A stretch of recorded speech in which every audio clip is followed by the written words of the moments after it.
Texas, 1871. The blistering summer sun cast long shadows across Willow Creek as Colton Reed dismounted his dun stallion outside the auction house. At 26, he carried himself with the quiet confidence of a man who had survived more frontier hardships than most twice his age. His lean frame and square jaw spoke of a life lived in the saddle, though his eyes, clear blue and watchful, revealed something gentler than the typical hardened cowhand. Colton adjusted his Stetson, brushing trail dust from his simple work clothes. The auction wasn't his destination of choice, but the drought had thinned his herd, and he needed supplies more than pride. His ranch, modest but his own, sat 15 miles outside town, far enough to keep the world at bay, close enough when necessity called.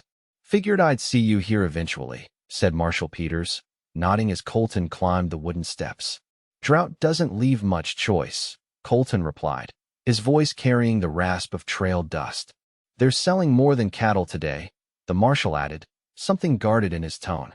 "Fielding's bringing in other merchandise." Colton's jaw tightened. He'd heard rumors of men trafficking women through the territory, immigrants, war widows, and others unfortunate enough to fall into desperate circumstances. Such business turned his stomach. The frontier had taught him one unshakable truth: a man survived by depending on no one. Attachments were liabilities that the West inevitably stripped away, leaving nothing but grief and empty promises. "I'm here for supplies, nothing more," Colton said, stepping inside. The auction house reeked of tobacco, sweat, and desperation. Colton took position at the back, leaning against a post while the auctioneer rattled through livestock and equipment. His thoughts drifted to his empty ranch house, for walls that sheltered him but never quite felt like home. Sometimes in the quiet evenings, the solitude pressed in like a physical weight, but he'd convinced himself that's how it should be. The frontier wasn't built for tenderness. His reverie shattered when they brought her forward. She stood on the auction block with shoulders squared despite the circumstances, a young woman with honey blonde hair partially escaping a simple braid. Her blue dress, though travel-worn and stained, couldn't hide her natural grace. What caught Colton, though, were her eyes, defiant, alert, and unmistakably terrified beneath a veneer of composure. She couldn't be more than 22. "Next item," the auctioneer announced with uncomfortable flourish, "a contract of service. This fine girl comes all the way from Boston. Name's Willow James. Educated, can read and write, suitable for household duties." Murmurs rippled through the crowd. Everyone understood what contract of service truly meant in these circumstances. "Shows some damage," the auctioneer continued, roughly turning her arm to display a bandaged wound. "Tried to escape her previous situation. Nothing permanent." The wound looked infected even from where Colton stood. His stomach churned as bidding began, voices calling out sums that reduced a human life to dollars and cents. The woman, Willow, stared straight ahead, refusing to meet the eyes of the men who would purchase her freedom. 200, called a voice Colton recognized as belonging to Jeremiah Black, owner of the local saloon and a man known for his cruelty toward his employees. Something shifted in Colton's chest, an uncomfortable recognition. He'd seen that same distant stare in his own reflection, the look of someone who decided the world offered nothing but harsh lessons. Before he could reconsider, his voice cut through the crowd. 300. Heads turned. Colton Reed never involved himself in town affairs, let alone auctions for women. Black narrowed his eyes, but raised the bid. Colton countered again, his heart hammering against his ribs. When the gavel finally fell at $500, nearly all the money he'd brought for supplies, Colton found himself the legal owner of Willow James's contract. For the first time, her eyes met his, not with gratitude, but with wary calculation. She was already planning her escape. After signing the necessary papers, Colton approached her. Up close, he could see the fine sheen of perspiration on her forehead, the fever from her infected wound taking hold. "You need a doctor," he said quietly. "I need my freedom," she replied, her voice cultured but hard-edged. "You'll have that too," Colton said, surprised by his own words. "But first, the doctor." Her eyes widened momentarily before narrowing with suspicion. "Men always want something." "I'm not most men," Colton replied, then flushed at how false it sounded. "Come on. That arm needs tending." He led her to the doctor's office, maintaining a respectful distance. She swayed slightly as they walked, the fever taking its toll. Doc Wilson raised his eyebrows when they entered, but asked no questions as he examined the angry red wound. Infections set in, he confirmed.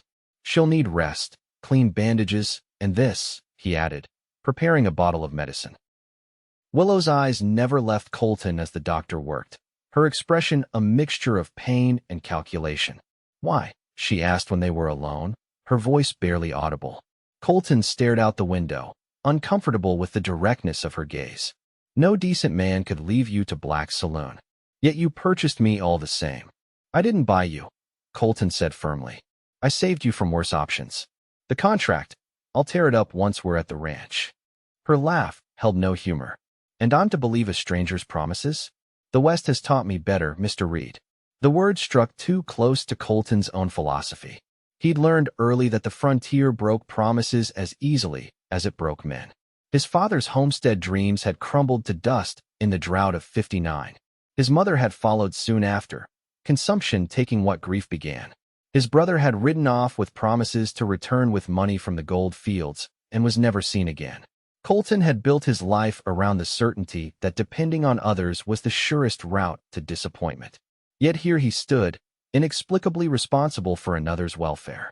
You need rest, he said finally. We'll ride to the ranch tomorrow when you're stronger. And if I choose to leave tonight? Colton met her gaze steadily. That's your right. But there's 40 miles of open country before the next town, and you've got a fever that'll drop you before you make 10. Something in his honesty seemed to reach her. Willow nodded once, then closed her eyes, exhaustion finally claiming her. Dawn broke clear and cool as Colton helped Willow mount his horse. Her fever had broken during the night, but weakness still claimed her. The doctor had provided fresh bandages and medicine, accepting Colton's promise to pay the remainder when he returned to town. I can ride alone, Willow insisted, though her pallor suggested otherwise. Humor me, Colton replied, swinging up behind her and keeping a respectful distance. It's a long ride. The journey passed largely in silence. Colton could feel the tension in Willow's posture whenever they crossed paths with other travelers. By midday, the rolling landscape gave way to the modest boundaries of Colton's ranch, a small but solid house, a barn, corral, and the surrounding acres stretching toward distant hills. It's not much, Colton said as they approached, suddenly self-conscious about the simplicity of his home. Willow studied the homestead with an unreadable expression. You live here alone? Just me and the cattle, he confirmed, helping her down at the hitching post. Inside, the house was clean but sparse, a testament to a life stripped to essentials. Colton showed her to the small second bedroom, unused since he'd built the place 3 years prior. You can stay here, he said. Locks on the inside. I'll sleep in the barn until you're well enough to decide what you want. Suspicion flickered across her face. And what do you expect in return? Nothing, Colton answered, meeting her gaze directly. I'll bring water for washing and something to eat. Rest. Tomorrow we'll figure out the rest. He turned to leave, but paused at her voice. Mr. Reed. Colton, he corrected. Why did you really buy my contract? He considered the question, searching for an answer that made sense even to himself. Something in your eyes, he finally said. Like you'd decided the world had nothing good left to offer. I recognized it. The days stretched into a careful routine.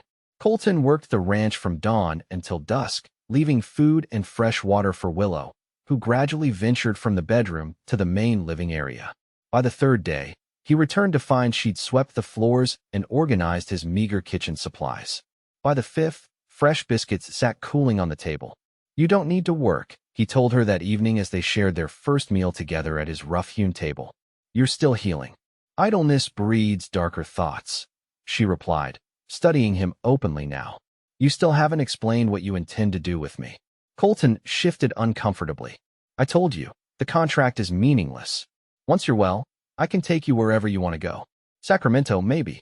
More opportunities there. And if I have nowhere to go? The question hung between them, fraught with implications neither was ready to address.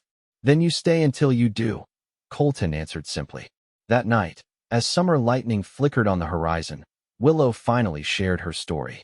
Born to a respectable Boston family, She had been engaged to a banker's son until her father's investments collapsed after the war. Her fiancé dissolved their engagement, and her father's subsequent suicide left her and her mother destitute. Her mother had died the following winter, leaving Willow to fend for herself. I answered an advertisement for a governess position in California, she explained, her voice steady despite the subject matter. The man who met me at the station claimed to be an agent. He took my ticket and papers for safekeeping. By the time I realized his true intentions, we were already heading west by wagon. Her attempted escape had earned her the wound and a brutal lesson about her new circumstances. When the man stopped in Willow Creek to sell other contracts, she had been included in the merchandise. I'm sorry, Colton said inadequately. Willow's smile was small but genuine, the first he'd seen. You were the one decent act in a long sequence of betrayals. I haven't properly thanked you for that. No need, he replied, uncomfortable with gratitude. Anyone would have done the same. But they didn't, she pointed out. You did. The weeks that followed established a fragile harmony. Willow's strength returned, and with it, her natural capability. She transformed the sparse house with small touches, wildflowers in a jar, curtains fashioned from spare fabric, order brought to Colton's haphazard existence. For his part, Colton found himself lingering at meals, sharing stories of cattle and land that he'd never bothered telling another soul. When supply needs forced a trip to town, Willow insisted on accompanying him. Colton noticed how she held herself, chin high, shoulders straight, as if daring the world to underestimate her again. The townsfolk watched with undisguised curiosity as they moved from the general store to the feed supplier. People are staring, Colton muttered, uncomfortable with the attention. Let them, Willow replied. I've nothing to be ashamed of. Their path crossed with Jeremiah Black outside the saloon. His gaze crawled over Willow in a way that made Colton's hand instinctively move toward his holster. I see you're enjoying your purchase, Reed, Black drawled. Didn't figure you for the type to buy companionship. Before Colton could respond, Willow stepped forward. Mr. Reed purchased my freedom, not my person, she stated clearly, loud enough for nearby pedestrians to hear. A distinction a man of your character wouldn't understand. Black's face darkened. Spirited. Those are always the most satisfying to break. Colton moved between them. We're done here. Not nearly, Black replied. I paid good money to have that girl brought west. Her running off with that bleeding heart from the wagon train cost me. Consider our business unfinished, Reed. The ride home was tense, Colton scanning the horizon with newfound wariness. You should have stayed at the ranch, he said. And hide forever? Willow challenged. Is that what you've been doing out here, Colton? Hiding. The question struck too close to truth. His isolation had been deliberate, a fortress built against disappointment and loss. Yet somehow, in mere weeks, this woman had breached walls he'd spent years constructing. It's not hiding, he defended. It's surviving. There's a difference between surviving and living, she replied softly. I'm beginning to think neither of us has truly lived for some time. That night, a summer storm broke over the ranch with sudden fury. Rain hammered the roof as wind howled through the eaves. Colton had just checked the barn when he spotted riders approaching. 3 men, their features obscured by rain and darkness.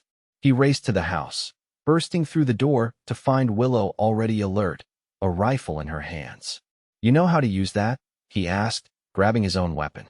My father taught me before everything fell apart, she replied, her voice steady despite the fear in her eyes. It's Black, Colton said, peering through the window. Him and 2 others. What do they want? Colton's jaw tightened. You.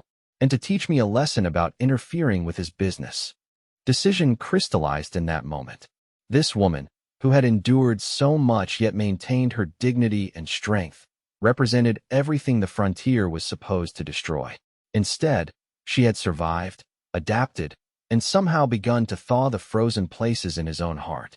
Stay inside, he instructed, moving toward the door. Willow caught his arm. Together, she insisted. Whatever comes, we face it together. Something shifted between them, an understanding, a promise without words. Colton nodded once. They positioned themselves strategically as the riders approached. Black's voice carried through the ring. Come on out, Reed. Bring the girl, and we'll make this quick. You're trespassing, Black, Colton called back. Ride away while you still can. Gunfire erupted, splintering the porch railing. Colton returned fire, forcing the men to scatter. Beside him, Willow aimed carefully, her shot finding one rider's shoulder and unseating him with a cry of pain. The firefight seemed to stretch for hours, though it couldn't have been more than minutes. When it ended, one of Black's men lay wounded, another had fled, and Black himself sprawled in the mud, Colton's bullet having found its mark in his leg. Marshal Peters arrived the following morning, summoned by a neighbor who had heard the gunfire. He surveyed the aftermath with a grim expression. "You've made an enemy in Black," he warned as his deputy loaded the wounded men into a wagon. "He made himself one first," Colton replied, standing shoulder to shoulder with Willow on the porch. The marshal's eyes moved between them. "Miss James, I'll need your statement about your circumstances. There's been talk about women being transported against their will through the territory." "I'll testify to everything," Willow said firmly.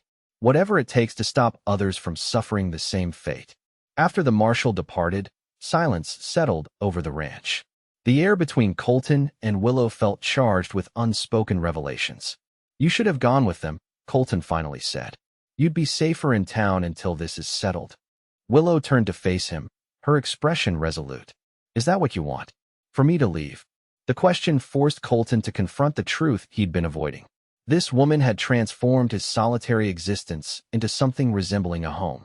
The thought of returning to his former isolation felt unbearable. "No," he admitted. "That's not what I want." "Then what do you want, Colton Reed?" The months of careful distance collapsed. Colton reached for her, drawing her close as the morning sun bathed the porch in golden light. "I want you to stay," he whispered. "Not because I saved you or because you have nowhere else to go, but because you choose to." Their kiss was gentle at first, then deepened with the honesty of two people who had survived the worst the frontier could offer and found something worth cherishing on the other side. Summer faded to autumn, bringing the harvest and cattle roundup. Willow proved herself as capable on the ranch as she had been in the house, working alongside Colton with determined efficiency. Her testimony helped convict the men responsible for trafficking women through the territory, including the now disgraced Jeremiah Black. On a crisp October evening, as they sat on the porch watching sunset paint the hills, Colton took Willow's hand. "I've been thinking," he began hesitantly. "This place, it wasn't really home until you came." She smiled, her eyes reflecting the fading light. "It wasn't just me. You had to be willing to let someone in. I thought I knew how to survive out here," Colton continued. "Keep your head down, depend on no one, expect nothing. It seemed safer. And now," Colton reached into his pocket, withdrawing a simple gold band that had been his mother's. "Now I know that surviving isn't enough. Not without someone to share it with." Tears welled in Willow's eyes as he knelt before her. "I didn't buy you," he said softly, echoing words spoken months before. "I saved you because I saw something in you worth fighting for. But in truth, Willow James, you saved me too. From loneliness. From fear. From a life half-lived." "Yes," she whispered before he could even ask the question, pulling him to his feet and into her embrace. They were married 2 weeks later in the small church in Willow Creek, the same town where their unlikely story had begun. The ranch blossomed under their joint care, expanding as neighboring properties became available. By the following spring, the house had grown by 2 additional rooms, one for Colton's office and another, painted in soft yellow, awaiting the child Willow carried beneath her heart. On warm evenings, they would sit together on the porch, watching the sun sink behind distant hills. Sometimes they spoke of the future, the children they would raise, the legacy they would build. Other times they simply existed in comfortable silence, 2 souls who had found in each other the home the frontier had tried to deny them. "Do you ever regret it?" Willow asked one such evening, her head resting against Colton's shoulder. "That day at the auction?" Colton's arm tightened around her, his hand coming to rest protectively over their growing child. "That was the day I finally understood what my father used to say, that the greatest wealth a man can have isn't gold or cattle or land." "What is it then?" she asked, though she already knew the answer. "Finding someone who sees your true worth," he replied, "and choosing to build a life together, come what may." As twilight deepened into night, they remained on the porch, 2 survivors who had discovered that even in the harshest wilderness, love could take root and flourish, not as a luxury, but as the very foundation that made surviving worthwhile.